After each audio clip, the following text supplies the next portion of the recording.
एक अज्ञात नंबर से कॉल आता है जिसके बाद आपको कहा जाता है कि आप डिजिटली अरेस्ट हो चुके हैं। 12,50,000 आपके अकाउंट से आपराधिक गतिविधियां हो रही है, मतलब मनी लॉन्ड्रिंग की जा रही है। और वो डरी सहमी होकर उनकी सारी बातें मानने लगती है। वो जो मशीन थी आधुनिक मशीन थी जिसमें 32 सिम लगते थे। कॉल ट्रांसफर करने वाला कि एक साथ उसमें बहुत सारे सिम उपयोग होते थे और उस सिम के माध्यम से एक बार कॉल आप करते करते आप हाइड हो जाएंगे। जैसे उसने कहा कि मैं ट्राई से बोल रहा हूं और ट्राई से कॉल ट्रांसफर कर दिया कि मुंबई क्राइम ब्रांच से बोल रहा हूं। नमस्कार, मैं पूनम भारती और इस वक्त आप देख रहे हैं केपी न्यूज़, जहां आधुनिकता बढ़ चुकी है, टेक्नोलॉजी आ गए हैं और कई लोग इसका टेक्नोलॉजी का उपयोग कर रहे हैं, पर कुछ लोग ऐसे हैं जो इसका गलत उपयोग कर रहे हैं, मतलब साइबर ठगी जैसे कृत्य को अंजाम दे रहे हैं। और फिर एक बार साइबर ठगी का मामला सामने निकल कर आया है। बता दें कि भिलाई नगर थाना अंतर्गत का ये पूरा मामला है। विस्तारपूर्वक बताते हैं क्या कुछ ये पूरा मामला है, किस प्रकार से ठगी की गई है और किन के साथ की गई है।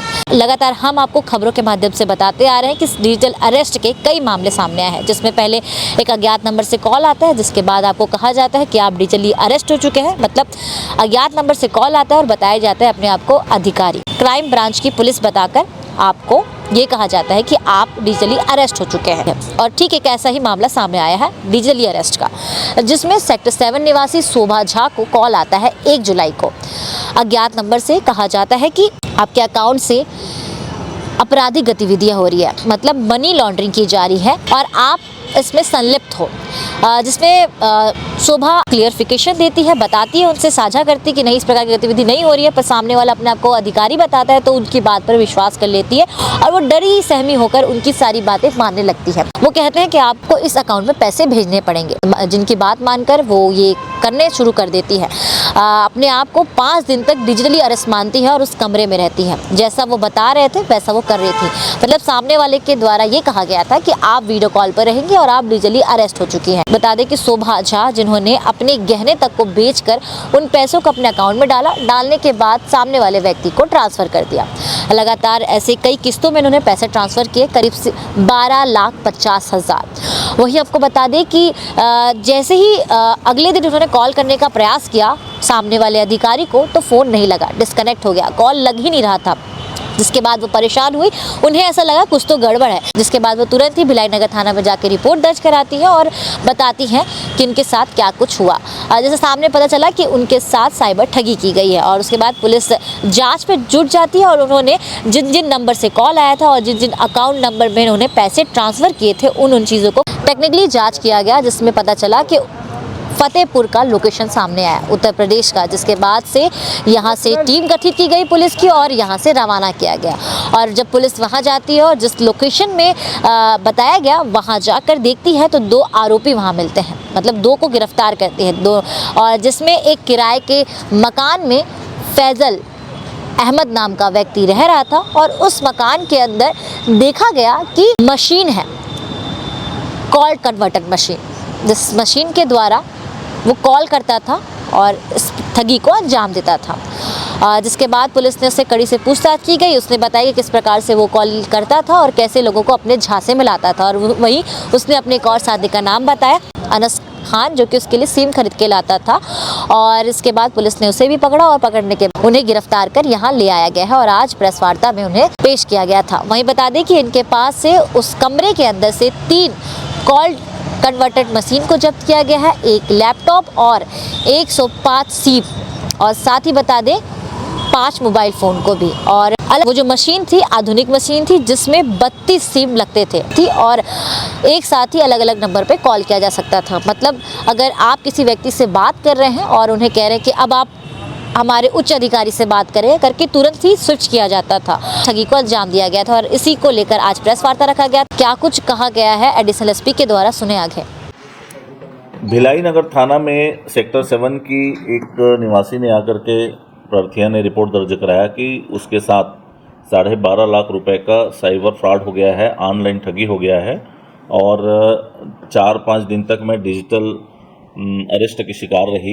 ये उसने रिपोर्ट लिखाया। उससे जब सारी चीज़ें बातचीत की गई, उनसे डिटेल निकाला गया, तो एक उसने बताया कि एक ट्राई से बोल रहा हूँ करके अज्ञात नंबर से उनको कॉल आया और कॉल ने बताया कि आपके नंबर से इलीगल एक्टिविटीज़ हुई है, आपके अकाउंट में बहुत सारे पैसे आए हैं और उसको वेरीफाइड करने के लिए मैं क्राइम ब्रांच को एक कॉल ट्रांसफ़र कर रहा हूं। और क्राइम ब्रांच को कॉल ट्रांसफ़र करने के नाम पर उसने दूसरे मुंबई के अधिकारी से बात कराया। उसने बताया कि आपका पैसा जो आपके अकाउंट में गया है उसको वेरीफाइड कराना है। तो उसने बताया कि ऐसा कोई वो अकाउंट मेरा नहीं है, नहीं पैसा है। तो उनके आधार का नंबर, उनके सारे डिटेल्स उसने बताए और ये बताया गया उसको डरा धमका करके कि अगर आप हम अभी बात नहीं करोगे तो आपके यहाँ सीबीआई पहुँच जाएगी 2 घंटे में और आपको अरेस्ट करके मुंबई ले आएगी। तो इसका तरीका ये है कि अभी आप डिजिटली अरेस्ट हो गए हो और हमारे संपर्क में रहो और लगातार वीडियो कॉल के माध्यम से वो संपर्क में रहे, डराते धमकाते रहे। इसी बीच उनको अकाउंट नंबर दिया गया और ये बताया गया कि इस अकाउंट में पैसे आप ट्रांसफ़र कर दो, वो पैसा आपको वेरीफाइड करने के बाद अगर सही रहेगा तो वापस कर दिया जाएगा। ऐसे भरोसे में आने के बाद उस प्रार्थिया ने अलग अलग किस्त में 12.5 लाख रुपए उसके अकाउंट में डाल दिए। जब वहाँ से बातचीत और उनकी कनेक्टिविटी बंद हुई तब उसको ठगी का एहसास हुआ। तब आकर के उसने सेक्टर 6 भिलाई नगर थाने में आकर के अपनी रिपोर्ट दिखाई। रिपोर्ट के बाद जब उस पर हमारी टीम, एसएससीओ की टीम और भिलाई नगर की टीम जब मिल करके उसमें जांच की तो जो नंबर मिला था, अज्ञात नंबर, उससे टेक्निकल इंट जुटाया गया कि वो कहाँ का था, लेकिन वो नंबर बंद हो चुका था। तो उसके जो IMEI नंबर होता है मोबाइल का, उससे नंबर डिटेल निकाला गया तो उसमें एक नंबर मिला अनस खान का। उस अनस खान को जब लोकेट किया गया और उसकी पूरी डिटेलिंग की गई, टेक्निकल इंट जुटाए गए। टेक्निकल इनपुट के आधार पर जब उससे ये पाया गया कि वो किसी POS से जो सेंटर है, जहाँ सिम बिक्री सेंटर है, वहाँ से एक साथ सिम लेकर के इसमें यूज़ किया गया है। ऐसा पता चलने पर जब वहाँ टीम हमारी गई तो वहाँ उत्तर प्रदेश के फतेहपुर का लोकेशन मिला। टीम हमारे वहाँ जाने के बाद जब उसको उठाया गया तो और एक जीरोइंग हुआ, शाहबाज उर्फ मोहब्बत फैजल, इसके पास से एक मशीन मिला और वो मशीन था कॉल ट्रांसफ़र करने वाला, कि एक साथ उसमें बहुत सारे सिम उपयोग होते थे और उस सिम के माध्यम से एक बार कॉल आप करते करते आप हाइड हो जाएंगे। जैसे उसने कहा कि मैं ट्राई से बोल रहा हूँ और ट्राई से कॉल ट्रांसफ़र कर दिया कि मुंबई क्राइम ब्रांच से बोल रहा हूँ, तो वो कॉल ट्रांसफ़र करने वाला जो मशीन था, एक साथ लगभग 300 सिम उसमें इस्तेमाल किए जा सकते थे।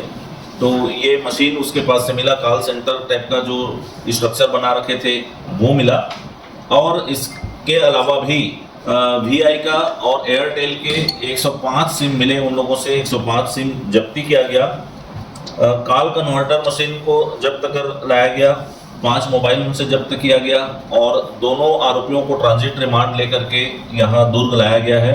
अभी 1 दिवस का अलग से पृथक से रिमांड लिया गया है और पूछताछ अभी जारी है। इसमें जो अकाउंट का जो ट्रांजैक्शन हुआ है वो तमिलनाडु से सूरत और केरल से पानीपत में अभी अकाउंट का पता चला है, जो अकाउंट ट्रांसफ़र हुए हैं। इसमें हमारी और भी टीम लगी हुई है और अकाउंट टू अकाउंट जहां ट्रांसफ़र हुए हैं उसकी भी अभी विवेचना की जा रही है। जल्द ही इसमें हम और खुलासे करेंगे। सिम कहाँ से लिए थे? सिम जो खरीदा कहाँ से लिए थे? वहीं फतेहपुर से इनका एक POS था जहाँ से लिया है ये अनस खान का, जो एक साथ पर्याप्त मात्रा में सिम उसको दे दिए थे।